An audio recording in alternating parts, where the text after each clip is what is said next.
ये है एंटार्क्टिका, जो सदियों से इंसानों की पहुंच से दूर और उनके लिए एक बहुत बड़ी मिस्ट्री रहा है। चाहे वो ब्लड वाटरफॉल्स हों, मिस्टीरियस एनिमल्स हों, अंडरग्राउंड लेक्स हों या बर्फ के नीचे दबे हुए शहर हों, एंटार्क्टिका के बारे में कई ऐसी मिथ्स और मिस्ट्रीज हैं जिनका आज भी सुराग नहीं लगाया जा सका। एंटार्क्टिका दुनिया का वो अकेला कॉन्टिनेंट है जहाँ कोई इंसान नहीं रहता, क्योंकि यहाँ पर टेम्परेचर -90 डिग्री सेल्सियस तक चला जाता है। इसके साथ साथ यहाँ पर 300 किलोमीटर/आवर की स्पीड से बर्फ के तूफान भी आते हैं। इसी तरह एंटार्क्टिका दुनिया का सबसे ड्राई कॉन्टिनेंट भी है। इतना ड्राई कि आपको शायद ये जानकर हैरत होगी कि इसे डेजर्ट भी कहा जाता है, क्योंकि यहाँ पर सिर्फ 51 मिलीमीटर बारिश होती है। इस सब के बावजूद पिछले कई 100 साल से बहुत से कंट्रीज एंटार्क्टिका का कंट्रोल लेने की कोशिश कर रहे हैं। एंटार्क्टिका का ये मैप देखें। इस हिस्से को फ्रांस क्लेम करता है, इस पार्ट को नॉर्वे क्लेम करता है, ऑस्ट्रेलिया इस सारी राइट साइड को क्लेम करता है। इसी तरह ब्रिटेन, चिली, अर्जेंटीना और न्यूजीलैंड भी एंटार्क्टिका के कुछ हिस्सों को क्लेम करते हैं। लेकिन आखिर इसकी वजह क्या है? बर्फ की इस तह के नीचे आखिर ऐसा क्या है कि दुनिया की सुपर पावर्स इसका कंट्रोल लेना चाहती हैं? आज हम सॉल्व करने जा रहे हैं एंटार्क्टिका की कुछ मिस्ट्रीज, और साथ ही में हम इसकी भी खोज लगाएंगे कि एंटार्क्टिका को असल में डिस्कवर किसने किया था। और आखिर में हम ये भी देखेंगे कि इस बर्फ के नीचे आखिर ऐसे क्या राज छुपे हैं जिन्हें दुनिया की सुपर पावर्स जानती हैं और इसीलिए वो एंटार्क्टिका का कंट्रोल लेना चाहती हैं।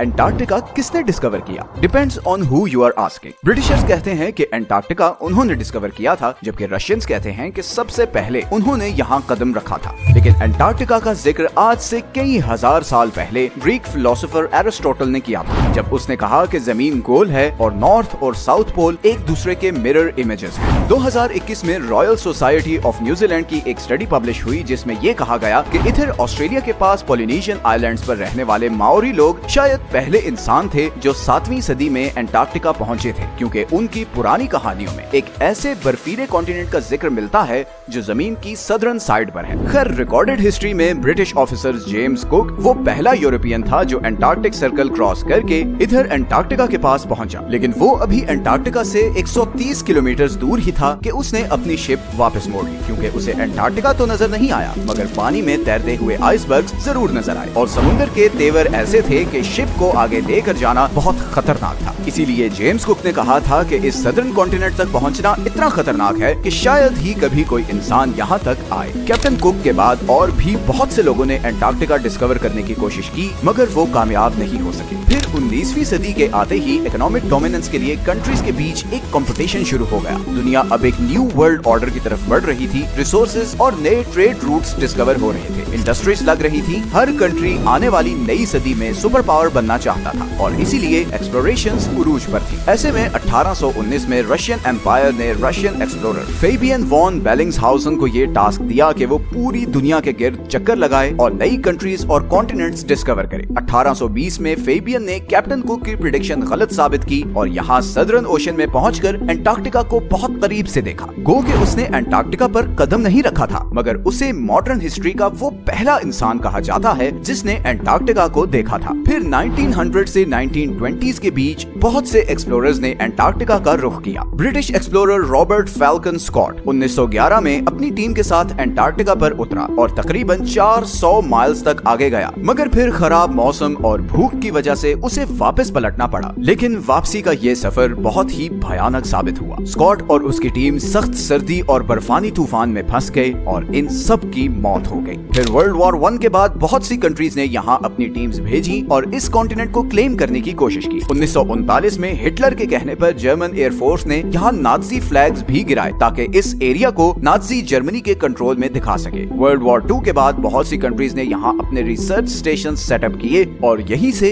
फिर एंटार्क्टिका के बारे में मिस्टीरियस डिस्कवरीज होना शुरू हुई। सबसे पहली और बड़ी मिस्टीरियस डिस्कवरी ये है कि किसी जमाने में एंटार्क्टिका पर बर्फ नहीं बल्कि घने जंगल थे। इंपीरियल कॉलेज ऑफ लंदन के साइंटिस्ट्स के मुताबिक उन्हें यहाँ फॉसिलाइज्ड वुड मिली, जिससे पता चलता है कि करीबन 90 मिलियन ईयर्स पहले एंटार्क्टिका एक गर्म कॉन्टिनेंट था जहाँ पर घने जंगल होते थे। इसके अलावा उन्हें यहाँ कुछ ऐसे इंसेक्ट्स के फॉसिल्स भी मिले जो सिर्फ गर्म इलाकों में होते हैं। एंटार्क्टिका के बारे में दूसरी बड़ी और मिस्टीरियस डिस्कवरी ये थी कि इस 3 किलोमीटर की बर्फ के नीचे 400 लेक्स हैं जिनका अपना ही इकोसिस्टम है। वहाँ पर ऐसे समुद्री जानवर हैं जो पूरी दुनिया में कहीं नहीं होते, जैसे ये बड़े बड़े स्पाइडर्स और सी थ्रू जेलीफिश। ये बर्फ के नीचे एक अलग ही दुनिया है। इसी तरह एंटार्क्टिका पर एक और चीज जिसने बहुत से एक्सप्लोरर्स को बहुत सालों तक पजल किए रखा, वो ये खूनी चश्मे हैं। मैकमर्डो की वैली में ये वाटरफॉल ऐसे है जैसे बर्फ से खून निकल रहा हो। मगर हाल ही में साइंटिस्ट्स ने ये डिस्कवरी की है कि इस वाटरफॉल का सुर्ख रंग इसलिए है क्योंकि इस चश्मे को एक बहुत ही सॉल्टी लेक से पानी आता था, जिस पर अब कई 100 फुट बर्फ पड़ चुकी है और वो लेक एटमॉस्फेयर से बिल्कुल कट ऑफ है। इस पानी में बहुत ज्यादा आयरन है और इसीलिए जब ये पानी चश्मे में आता है तो ऑक्सीजन और धूप की वजह से पानी में मौजूद आयरन ऑक्सीडाइज होता है और उसका बिल्कुल जंग जैसा कलर हो जाता है। एंटार्क्टिका के बारे में तीसरी सबसे बड़ी मिस्ट्री और कॉन्स्पिरेसी ये है कि इस बर्फ के नीचे कोई एंशिएंट सिविलाइजेशन है। बहुत से लोगों ने ये क्लेम किया है कि यहाँ पर एलियन स्पेस शिप्स भी देखी गई हैं। 2016 में गूगल अर्थ पर एंटार्क्टिका में बहुत सी अनयूजुअल एक्टिविटीज रिकॉर्ड की गई हैं। कॉन्स्पिरेसी थ्योरिस्ट्स जहाँ इन्हें एलियन यूएफओज कहते रहे, वहीं बहुत से पॉलिटिकल एक्सपर्ट्स के नजदीक ये अमेरिका और दूसरे कंट्रीज के सीक्रेट एयर ऑपरेशंस हैं जो वो एंटार्क्टिका में कर रहे हैं। और यहीं पर आता है एंटार्क्टिका का वो हिडन पॉलिटिकल फ्रंट जिससे बहुत कम लोग अवेयर हैं। जहां बाकी पूरी दुनिया दूसरे जियोपॉलिटिकल इश्यूज में उलझी हुई है, वहीं अमेरिका, चाइना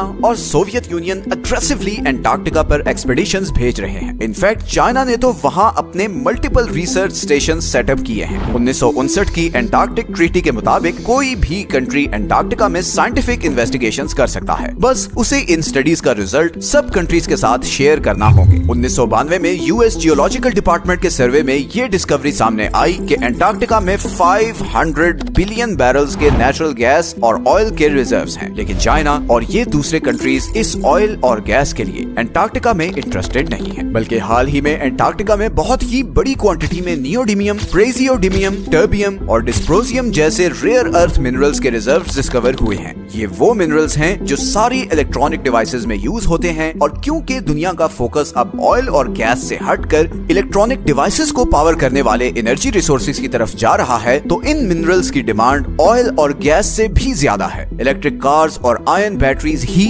अब फ्यूचर हैं और फ्यूचर को कंट्रोल करने की ये रेस ही इन सुपर पावर्स को एंटार्क्टिका की बर्फ और तूफानों में ले आई है। एंटार्क्टिका की लास्ट मिस्टीरियस डिस्कवरी ये सदर्न ओशंस है। दुनिया के खतरनाक तरीन समुद्रों में सदर्न ओशन का नाम आता है। हमारी दुनिया का क्लाइमेट और वाटर सप्लाई ये सदर्न ओशन ही कंट्रोल करता है, क्योंकि ये अटलांटिक और पैसिफिक ओशन के साथ भी मिलता है। साइंटिस्ट्स के मुताबिक दुनिया का 15% carbon emission southern ocean absorb करता है और ग्लोबल वार्मिंग के साथ साथ इस ओशन की इंपॉर्टेंस बढ़ती जा रही है, क्योंकि यहाँ पर जमी हुई बर्फ पिघल रही है और बर्फ के पिघलने से बहुत से खजाने अब बाहर आ रहे हैं जिन समुद्रों में कभी इंसान जाने का सोच भी नहीं सकते थे। बहुत जल्द वो इम्पोर्टेंट ट्रेड रूट्स बनने वाले हैं। एंटार्क्टिका पर अब भी बहुत सी स्टडीज चल रही हैं और हु नोस कि आने वाले टाइम में और क्या मिस्टीरियस चीजें एंटार्क्टिका के बारे में डिस्कवर होंगी। ये हैं वो सारे सोर्सेज जहां से हमने इस वीडियो के लिए कंसल्ट किया है। अगर आपको इस तरह के टॉपिक्स पसंद हैं तो नीचे कमेंट्स में जरूर बताएं। मिलते हैं नेक्स्ट वीडियो में एक और इंटरेस्टिंग टॉपिक के साथ। अपना ख्याल रखें। अल्लाह हाफिज।